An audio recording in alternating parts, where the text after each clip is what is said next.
Thank you for coming by again. We've got quite a few calls and texts and tweets already coming in with queries for you to answer, but I want to have a few chats about some issues that I think are concerning a lot of people.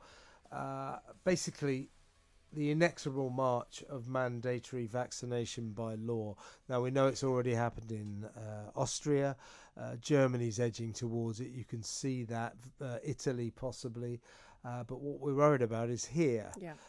And very disconcertingly, a couple of days ago, there was a YouGov poll, which commissioned by the government, revealing that, guess what, the vast majority of people in Britain would approve of vaccination by law. Now, when these YouGov polls come out, by an uncanny coincidence, usually fairly soon afterwards, they become government policy because Boris and Sajid satisfy themselves. It's okay, we're doing what the people want.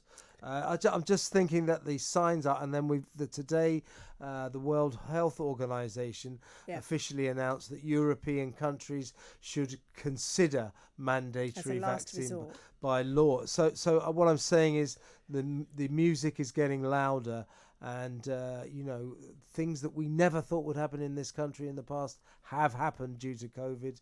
I'm getting worried. Are you?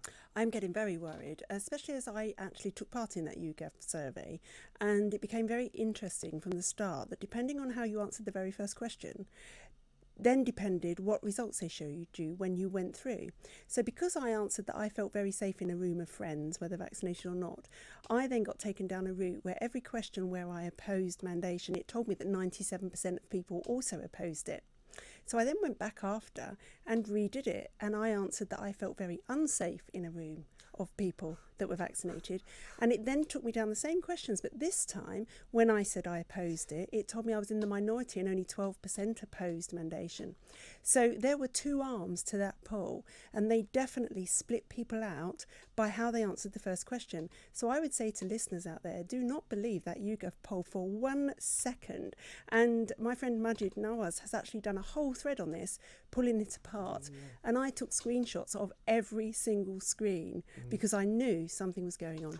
See, Dr. Ros Jones was on this show last night saying exactly the same thing. I put the same question to her, and she said, "Oh, I actually took part in that." And she said exactly what you said. I mean, the basic broad brushstroke of why you should always worry about polls that the government are behind is this. What they'll do is they'll get the pollsters to go up to people and say, in order to prevent millions of deaths, would you support this? So people go, oh yeah, to prevent millions of deaths. In other words, the questions are leading. So I think also what's worrying about it is that the fact that they actually did have two arms to this poll means they wanted a certain answer. And if they want a certain answer, I would say that you're absolutely right. It's an indication of where the government want things to go. Yeah, and what they want that as a fallback, so they can say with a heavy heart, we bring in mandatory vaccinations by law. We really didn't want to do this, but we are bolstered by the fact that a recent poll has revealed that the vast majority of people in Britain want this. It's the old technique. They've been using this throughout this COVID crisis. It's nudging people. It's extremely worrying. And so we can put our cards on the table, both of us, I think, what I believe passionately is that people must have the right to decide whether or not they want to undergo a medical procedure. You cannot have a government injecting chemicals into people's arms by law. We will cross the Rubicon when we do that. I really think so, and I feel really strongly about it as well. I'm a great supporter of vaccines. As I've said before, my daughter's had all of her vaccines, I've had my vaccines, but no, this is absolutely wrong. And when there's any risk associated with anything, any medication, doesn't matter what it is, you need the patient's consent for them to take it, because they're the one taking the risk, not you. That's the crux of it for me. And it's just crossing people's bodily autonomy and decision-making ability about their own body. And as I also have said before, we have to stop demonising people who decide they don't want the vaccine.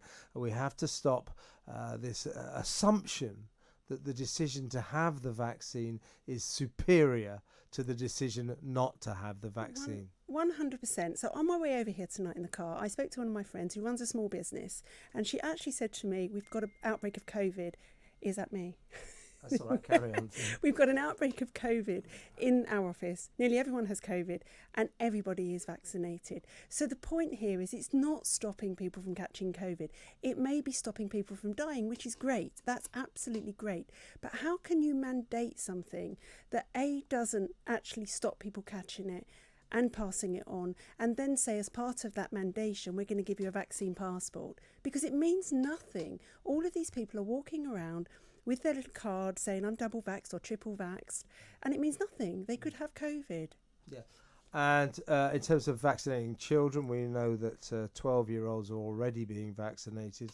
They're now going to double vaccinate 16 and 17-year-olds. Paediatrician Dr Ros Jones was saying last night that she can't for the life of her understand why that is the case. Why she said it was dubious that they were jabbed once, but twice. She can't understand it. But we now understand that the NHS is being told to prepare for vaccinating kids as young as 5. I mean, it's relentless, isn't it? It is relentless. And we said this, didn't we, weeks ago, that this would happen. So today the European Medicines Agency approved vaccines for 5-year-olds and above, and they will go down to babies. They're trialling it in babies.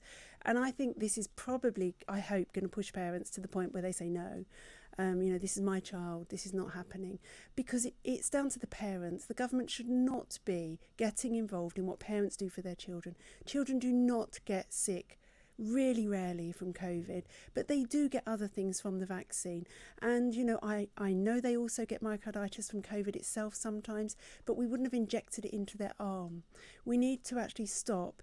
Think about our vulnerable people. We need to think about the third world that don't have vaccines and protect them. Otherwise, they will grow variants that will just come back to bite us. And we also, it goes beyond medicine. We need to remember basic human rights. Yeah. I mean, it is your sacred right to decide whether or not you undergo a medical procedure. The idea that not so far away from here in Austria, of all places, where perhaps history should have taught them a lesson, that this is already happening by law. You must have an injection. Not to have a vaccination makes you an outlaw. It's extraordinary.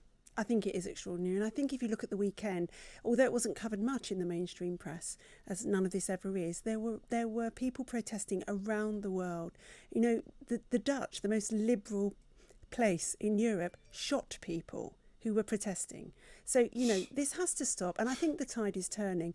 We're pushing people too far now. Yeah. We need to let people make their own decisions about risk and get on with life. Yeah, I mean, that's basically the picture, isn't it? People are getting shot because they're refusing to have the vaccine. Yeah. In modern democratic Western Europe. Liberal. Unbelievable.